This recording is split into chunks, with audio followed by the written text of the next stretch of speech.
सभी को मेरा नमस्कार। मेरा नाम है विक्रमजीत सिंह। तो चलिए सर, एक बेहतर टॉपिक पे हम लोग आज बात करते हैं और यूपीएससी के कुछ प्रीवियस ईयर पूछे गए क्वेश्चनों पे हम लोग डिस्कस करेंगे और समझने की कोशिश करेंगे, ठीक है, अपने एग्जाम के हिसाब से, ठीक है। और ज़्यादा हम लोग इस पर चर्चा नहीं करेंगे, थोड़ी थोड़ी समझ बढ़ा के हम लोग आगे बढ़ जाएंगे, ठीक है। तो सर ये यूपीएससी का ही क्वेश्चन है, तो सर इसमें मुझे ख्याल से सबको पता होगा, ठीक है। ये क्या है? महासागरीय धाराएं हैं, ठीक है। तो ये सर मिलान के लिए पूछा गया है और यूपीएससी पूछता रहता है, चाहे वो यूपीएससी मतलब जो, ठीक है, कोई भी एग्जाम हो कहीं ना कहीं ये पूछता रहता है। तो सर देखते हैं। पहली बात तो जैसे इसमें सारी चीज़ें तो हमको भी नहीं पता, लेकिन इसमें 3 पता है, तो 3 अगर हम 3 से, ठीक है, हम अपना आंसर इससे निकाल लेंगे, ठीक है। तो आपको पहले तो बता दें क्यूरूसियो, ठीक है, धारा ये सर कहाँ बहती है? ये बहती है आज वैसे जो जिसको पता है बहुत अच्छी बात, नहीं पता है तो आज पता चल जाएगा सर, ठीक है। और हम भी चित्र मैप भी लाए हैं तो उसमें भी देख लेंगे, ठीक है। तो सर ये बहती है कहाँ? प्रशांत महासागर में, ठीक है। और ये जो जापान है वहाँ से होते हुए, ठीक है, और जो भी दक्षिण चीन सागर है वहाँ होते हुए, क्या मतलब जो हमारा क्या नाम है, क्या नाम है, रूस की तरफ उधर निकल जाती है, ठीक है सर। और ये कौन सी धारा है? ये गर्म है, ये थोड़ा जान लीजिए, ठीक है। अंगुलहास की धारा सर कौन सी है? ये बहती है हिंद महासागर में। आपको पता होगा कि ये भी एक गर्म जलधारा है, जो कहाँ से होते हुए जाती है, ये जाती है जो दक्षिण और पूर्वी जो अफ्रीका है, ठीक है, उसके तट से होते हुए और जो मेडागास्कर उसके बीच से ये निकल जाती है, ठीक है। तो सर ये आप समझ गए होंगे। अब बाकी सर ये है पूर्वी पवन प्रवाह, ये है कहाँ? ये अंटार्कटिक है, ठीक, वहाँ बहती है। बाकी सर ये मुझे नहीं पता था, लेकिन जब हम अपना आंसर निकालेंगे, जब 3 हमें पता है तो आंसर हमारा निकल आएगा, ठीक है। तो सर यही बचा, ठीक, अटलांटिक बचा हुआ है, ठीक है। तो अब आंसर देख रहे हैं, ठीक है। पहले का ए का यानी जो हमारा ए था ये हमारा हो गया 2, यानी या तो इस मतलब ये वाले तो ऑप्शन हमारे कट गए, ठीक। अब बचे ये। अब सारा अंगुलहास कौन सी है? ये है क्या नाम? हिंद महासागर, यानी 2 हो गया, 4 हो गया। इसका मतलब इसमें 2 1 है, तो ये वाला भी आंसर कट गया, हमारा आंसर बचा यही, ठीक है। तो आंसर हमारा कौन सा हो जाएगा? ये, ठीक। मेरे ख्याल से आप बात समझ गए होंगे और आगे बढ़ते हैं। बाकी हम लोग डिटेल नहीं करेंगे, आप थोड़ा देख लीजिए, ठीक है। ये वाली हमको भी नहीं पता थी, एंटीलीज वाली। तो जी सर याद कर लीजिए कहाँ है? ये अटलांटिक महासागर में, ठीक है। और पूर्वी पवन प्रवाह मेरे ख्याल से पता होगा, ये जो अंटार्कटिक है हमारा, उसके आसपास घूमती है, ठीक है। और सर यहाँ पे हम कुछ मैप भी लाए हैं, चलो ये देख लेते हैं, ठीक है। तो जो अभी इसमें पूछा गया था वो कौन सी थी? एक अंगुलहास थी, ये वाली, ठीक है। एक क्यूरोसी है, ये वाली, ठीक है।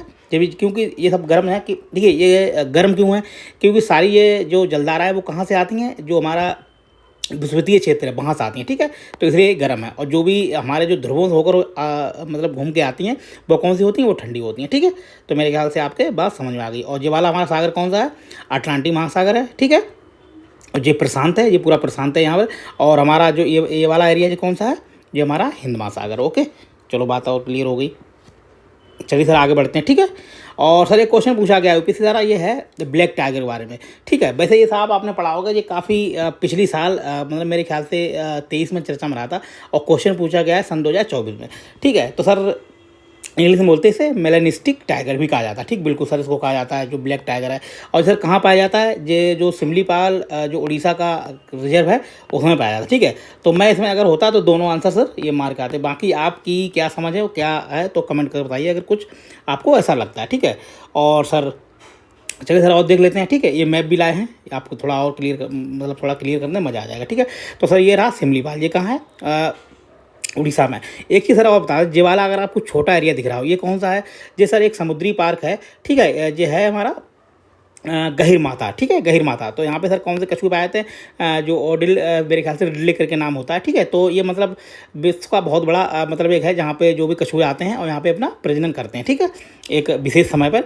और सर ये है काजीरंगा, ये हमारा कहाँ है? असम में। पर कार्बेट हो गया उत्तराखंड में, ठीक है। दक्षिण सर कहाँ है? ये है हमारा जम्मू कश्मीर में। गिर क्या हो गया? गुजरात में, ठीक। संजय गांधी ये कौन सा है? महाराष्ट्र में। और बांदीपुर कर्नाटक में है। और ये क्या है? गुंडी करके है, देख हम नाम समझ लीजिए। तो ये हमारा हो गया तमिलनाडु में, ठीक। इससे और आपका क्लियर हो गया। तो ठीक है, इसमें अगर मैं होता तो मैं दोनों मार के आता आंसर। आप देखिए क्या है, ठीक। अब सर ये क्वेश्चन बड़ा ही मज़ेदार है। बाकी देखिए ये क्वेश्चन तो मुझे पता नहीं, मेरे ख्याल से आप बताना। इसमें पूछा गया है कि 4वीं शताब्दी में, ठीक है, 4वीं शताब्दी सर कौन सी थी? आपको मालूम होगा 4वीं से 7वीं शताब्दी के दौरान। इसका मतलब ये समय कौन सा सर समय है? ये वाला है जब क्या नाम गुप्तकाल, ठीक। गुप्तकाल और हर्षवर्धन काल और ये दुनियादारी जो चल रहा था, ठीक। मेरे ख्याल से जो आप देखेंगे कि चौथी से शताब्दी तक सबसे जो स्वर्णिम काल था वो गुप्तों का था, और कौन था, हर्षवर्धन हो गया। और ठीक है, आपको जो भी हो आपको पता हो बताना। तो सर इसमें पूछा गया है पगड़ी के बारे में। बाकी ये क्वेश्चन बहुत ही लॉजिक है, बहुत ही खतरनाक भी है, ठीक है भाई साहब, ये किताबों में आपको कहीं नहीं मिलेगा मेरे ख्याल से। तो इसमें पूछा गया किसी पूर्ववर्ती युग की तुलना में सिले हुए वस्त्रों के विशेष प्राथमिकता थी, ठीक है। तो सर मैं इसमें ये मार गया था, बिल्कुल सर, सिले हुए उस टाइम पहने जाते थे बिना किसी पुष्प अलंकरण के, सरल चोटियों वाली महिलाओं के केस विन्यास की प्रमुखता थी। तो ये सर बड़ा ही मतलब क्या कहेंगे क्वेश्चन, क्या मतलब ये थोड़ा तुक्के वाला टाइप का है। तो मैं होता तो इसमें सर सी मार के आता है। बाकी थोड़ा ये वाला सेकंड वाला डाउट है कि बिना पुष्प के, तो ये थोड़ा डाउट वाली बात है, लेकिन सर रिस्क तो लेना पड़ेगा। मैं इसमें सी मार गया था, आप क्या मारते तो आप बताना, ठीक है।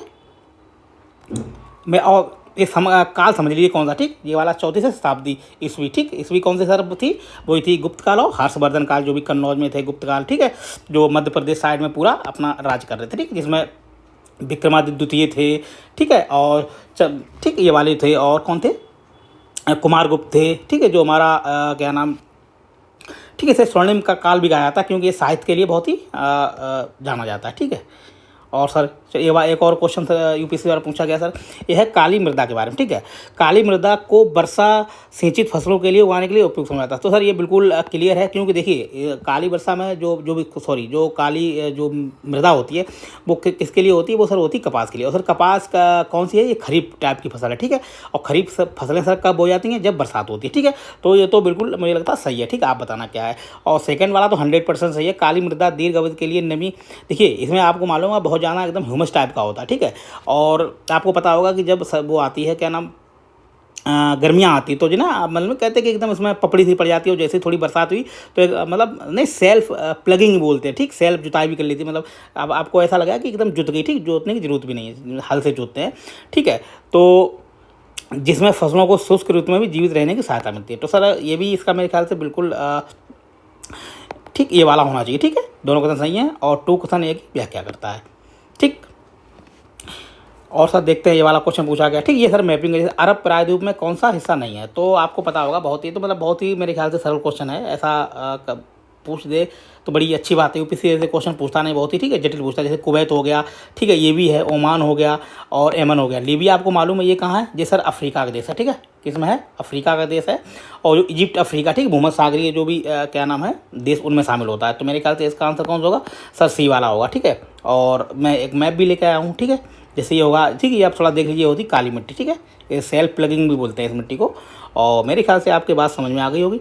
और ठीक है, ये सर पूछा गया है कि अरब प्रायद्वीप में, ठीक है, जैसे कुवैत हो गया, बिल्कुल सर है, ठीक है, और ओमान हो गया, अमन हो गया, और सर ये तो तीन हैं ही, बाकी देखिए लीबिया यहाँ पे है, ठीक, अफ्रीकी देश है ये वाला, ट्रिपोलिस की राजधानी थोड़ा देख लीजिए, इजिप्ट हो गया, ठीक, कायरो हो गया, कायरो पे बहुत सारी पिक्चरें बनती हैं, ठीक है, ये हो गया हमारा रेड सी, ठीक, ये हो गया हॉर्न ऑफ अफ्रीका हो गया, सोमालिया, इथोपिया और जिबूती, इरिट्रिया, 4 देश में आते हैं, ठीक है। केन्या हो गया, जो हमारी कौन सी होगी, लेक विक्टोरिया हो गई, ठीक, कांगो हो गया, और ठीक है बहुत सारे, बाकी आप मैपिंग करते हैं तो आपको सारी चीज़ें पता होंगी। ये हमारा भूमध्य सागर हो गया, ठीक, ये हमारा क्या हो गया, फारस की खाड़ी हो गई, ठीक।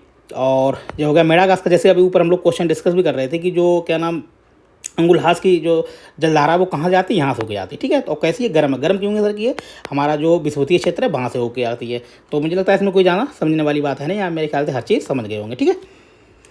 चलिए सर आगे बढ़ते हैं, ठीक है, डिस्कस कर लेते हैं खटाखट हम लोग क्वेश्चन जो भी हैं। और चलिए सर एक क्वेश्चन और बढ़िया सा पूछा गया है यूपीएससी द्वारा, और ये कुछ विशेषताएं दी हैं, और ये मेरे ख्याल से क्वेश्चन पूछता भी रहता है, ठीक है। तो पहली तो विशेषता है कि वे वायुमंडल में ऊपरी परतों पर घटित होती हैं।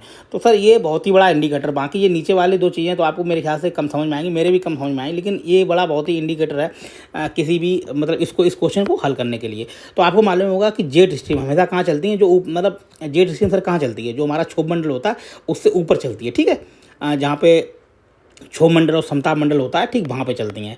और ठीक है, तो इसका आंसर ये होना चाहिए, जब वे दो बलों के प्रभावित, जैसे दाब और प्रवणता कोरोसिव बल से प्रभावित होती हैं, ठीक है, जब बल संतुलन में होते हैं तब वायु दाब समांतर और दाब प्रवणता के समकोण पर होती हैं, ठीक है।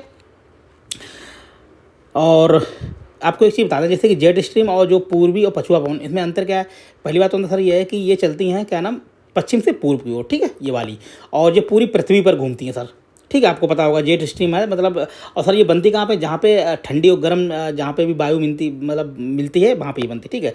और सर ये वाली कहाँ होती हैं, भूपिच्छयी पवनें क्या होती हैं, जैसे होती हैं मैंने स्थानीय पवनें होती हैं, ऐसा समझ लीजिए, ठीक है। और पछुआ पवनें सर कहाँ चलती हैं, ये हमारा जो भी ग्लोब पे 30 डिग्री से मेरे ख्याल से जो 60 डिग्री है, ठीक है, अक्षांश 100 डिग्री अक्षांश होता है, ठीक, उस पर चलती हैं। और पूर्वी कहाँ पे चलती हैं, जिन्हें पूर्वी पवनों को व्यापारी पवनें भी बोलते हैं, ठीक है। ये हमारी कहाँ चलती हैं, 0 से 30 के मतलब दोनों जो गोलार्ध हैं, दक्षिण में और उत्तर दोनों में चलती है, ठीक है। एक सर इसमें सर आप पहचानने वाली सर ये बात ये है कि ये पूर्वी और जो पछुआ पवनें हैं, ठीक है, ये मतलब धरातल के पास चलती हैं, ठीक है। और ये कहाँ चलती हैं आपको बता दूँ, जैसे पूर्वी है, ये चलती है पूर्व से पश्चिम की ओर, और ये चलती है पश्चिम से पूर्व की ओर, ठीक है। तो इसका आंसर मेरे ख्याल से सबसे बेस्ट होना चाहिए जेट स्ट्रीम, क्योंकि ये वायुमंडल की ऊपरी परतों पर घटित होता है, ठीक है। और ये वाली कहाँ होती है, पूर्वी पछुआ पवन, जो चलती है नीचे, ठीक है। अब सर एक और क्वेश्चन पूछा गया है पोर्टलाइजेशन, ठीक है। ये क्वेश्चन मेरे ख्याल से आप अगर आप मृदा पढ़ते होंगे तो उसमें आपने जरूर पढ़ा होगा, ठीक है। और ये मैंने कहीं ना कहीं मतलब पिछले साल सन 2023 में क्या नाम जीएस में भी पढ़ा था। तो ये सर मतलब घटना कहाँ पे होती है, तो सर ये घटना होती है क्या नाम उच्च मध्य अक्षांशों में। कहने का मतलब है कि जहाँ पे भी बोरियल वन होते हैं, बोरियल वन से कौन होते हैं, जो भी मतलब हमारे जो क्या नाम शीतोष्ण जो वन होते हैं उनको बोलते हैं, ठीक है। जहाँ पे मतलब सर्दी भी रहती है और थोड़ा उष्ण भी रहता है, ठीक है। तो जहाँ पे भी मतलब बर्फ़ टाइप का रहता है तो वहाँ पे ये मतलब क्या नाम पोलराइजेशन होता है, ठीक। मिट्टी मतलब पोलराइजेशन से क्या है कि मिट्टी बनने की एक प्रक्रिया है, ठीक है, उसी को बोलते हैं। मेरे ख्याल से अभी हम पिक्चर भी लाए, थोड़ा पिक्चर भी देख लेंगे, ठीक है। तो ये थोड़ा फैक्ट बेस है, अगर आप पढ़ते होंगे तो आपको मिल जाएगा, ठीक है। इस टाइप से बनता है, ठीक है। तो इसमें अगर क्या होता है कि नीचे नीचे से मट्टी बनती रहती है, ठीक है। और जो भी इसमें एल्युमिनियम और लोहा होता है वो नीचे गल के धीरे धीरे बैठा था। कुल मिलाकर है कि ये क्या है, जब सड़े गले पत्ते दुनियादारी बहुत जानी गल गल के इस मिट्टी का निर्माण होता है, ठीक है। इसी को बोलते हैं पोलराइजेशन। मेरे ख्याल से आपकी बात समझ में आ गई हो, ठीक है। और सर ये क्वेश्चन और पूछा गया है, नल लियारा द्वीप प्रबंधन क्या है। तो मेरे ख्याल से ये अगर आपने भक्ति आंदोलन पढ़ा होगा तो ये 100% सबको पता होगा, ठीक है। और ये पूछा गया है कि ये किसका है, तो सर ये अलवार थे रचित पद्मावली में संकलित रचनाएं हैं, ठीक है, ये वाला है। अब एक बच्चे बता दें अगर थोड़ा कन्फ्यूज होता है, नैनार, देखिए नैनार का जो क्या नाम जो ग्रंथ था वो क्या था, तेवरम था, ठीक है, तेवरम बोलते हैं, ठीक है सर। और अब आप ऐसे मतलब याद कर सकते हैं, जैसे जैसे लिखा नल और नय, तो उल्टा समझ लीजिए, ठीक। नलियारा किसका है, अलवारों का है, और तेवरम किसका है, नैनारों का। और आपको मालूम है कि भक्ति आंदोलन कब हुआ था, ये 7वीं से 8वीं शताब्दी था तब स्टार्ट हुआ था। और क्यों हुआ था कि वो सामाजिक कुरीतियाँ थी बहुत ज़्यादा, ठीक है। और जात धर्म और पूजा पाठ पुरोहितवाद मतलब बहुत ज़्यादा था। और कहीं ना कहीं मतलब नहीं जो कह जाते थे क्या नाम बड़ व्यवस्था का बहुत ज़्यादा, ठीक है, वो मतलब नहीं कहने का मतलब दिखावटी जाना हो गया था। और बड़े व्यवस्था ने बहुत ही कठोरता मतलब आ गई थी, इसलिए ये भक्ति आंदोलन स्टार्ट हुआ था, ठीक है। ये कभी कोई मेंस में पूछा जाता है तो आप लिख सकते हैं क्यों हुआ था, ठीक है। तो सर आज हम लोग इतना ही क्वेश्चन पे बात करेंगे। और ठीक है भाई, अगर आप मेरे ख्याल से अगर कोई वीडियो देखे, मेरे ख्याल से वीडियो बहुत कम लोग देखते ही नहीं हैं, ठीक है। तो मैं तो इसलिए पढ़ता हूँ सर कि हम भी पढ़ते हैं, मैं भी एग्ज़ाम दे रहा हूँ। और मेरा CSET की वजह से नहीं निकला पिछली बार, तो इस बार सर पूरी तैयारी कर रहे हैं कि CSET निकल जाए, ठीक है। और इसलिए पढ़ते हैं कि हम लोग कहीं ना कहीं आपस में कमेंट करके और एक दूसरे को बताने से सीख सकते हैं, ठीक है। तो चलिए भाई।